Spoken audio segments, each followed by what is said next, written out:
Fala pessoal, sejam bem-vindos mais uma vez à série As 100 Razões do Tratamento Precoce da Covid-19. No vídeo de hoje, a gente vai falar um pouco de como funciona a cabeça de uma pessoa que defende o tratamento precoce. Então, para entender isso, a gente tem que entender que defender ou não o tratamento precoce não é uma questão de caráter, não é uma questão do bem contra o mal. É apenas uma questão técnica, uma questão de raciocínio e pensamento científico e de uma má compreensão de como funcionam as coisas, os estudos, etc. E não uma questão de se a pessoa ela é do bem ou do mal. Pelo menos não na medicina, claro, deixar bem claro isso. E uma das coisas que eu percebo como um grande experimento ao pensamento científico é que essas pessoas que defendem o tratamento precoce, elas não são céticas. Ou seja, acreditam muito facilmente nas coisas. E o médico, assim como o cientista, ele tem que ter um pensamento cético. Ele tem que acreditar só perante evidências científicas que comprovem aquela coisa e não acreditar em qualquer coisa que apareça por aí. Quando a gente pensa na questão cética, do ceticismo médico, também vem muito da sensação que o médico tem, que ela é desagradável de não poder fazer nada. E poucas pessoas aceitam isso de uma maneira serena, fácil.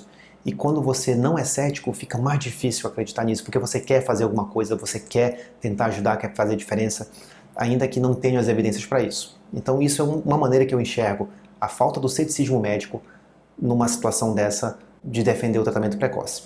Junto com a falta de ceticismo, vem também o viés de confirmação. O que significa isso? As pessoas que acreditam no tratamento precoce, elas são muito dogmáticas.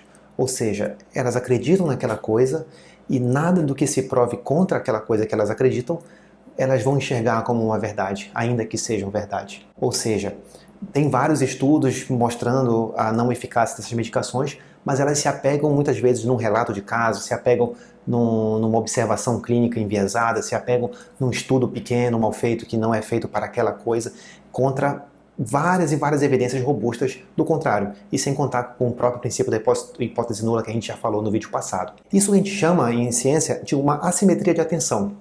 Você dá mais valor para as evidências de baixa qualidade daquilo que você acredita do que das evidências de alta qualidade daquilo que você não acredita. Eu vou dar um exemplo aqui para a gente entender. Olha aqui essa tabela ao lado. Essa aqui é a classificação do Campeonato Brasileiro de 2020, terminou há pouco tempo, agora já em 2021, o Flamengo foi campeão, apertado aí com o Internacional. E olha aqui, no último lugar, o Botafogo. Olha a campanha do Botafogo, muito ruim, foi rebaixado, foi o lanterna do campeonato, fez um pouquinho mais que 20 pontos aí, uma campanha muito ruim.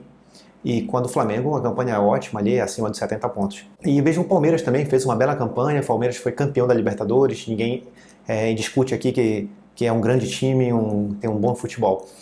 Mas vejam só, vamos pegar aqui, essa tabela ela talvez não diga tudo, vamos tentar ampliar. Olha, eu trouxe aqui 4 jogos para vocês.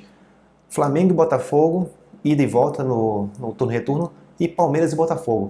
Olha lá, o Flamengo ganhou do Botafogo no retorno, empatou com o Botafogo, um jogo que o Flamengo empatou no último minuto. E o Botafogo ganhou do Palmeiras, eu vi esse jogo. O Diego Cavalieri pegou pênalti do William, foi um belíssimo jogo. E lá em São Paulo, no jogo de volta, empatou com o Palmeiras. Ou seja, o lanterna do campeonato fez esses 4 jogos aí contra os grandes times muito bem jogados, muito bem jogados.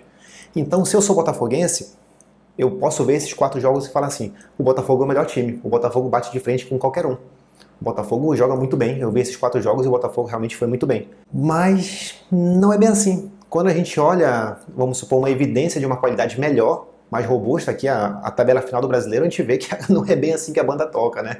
O Botafogo fez uma campanha muito ruim e foi rebaixado.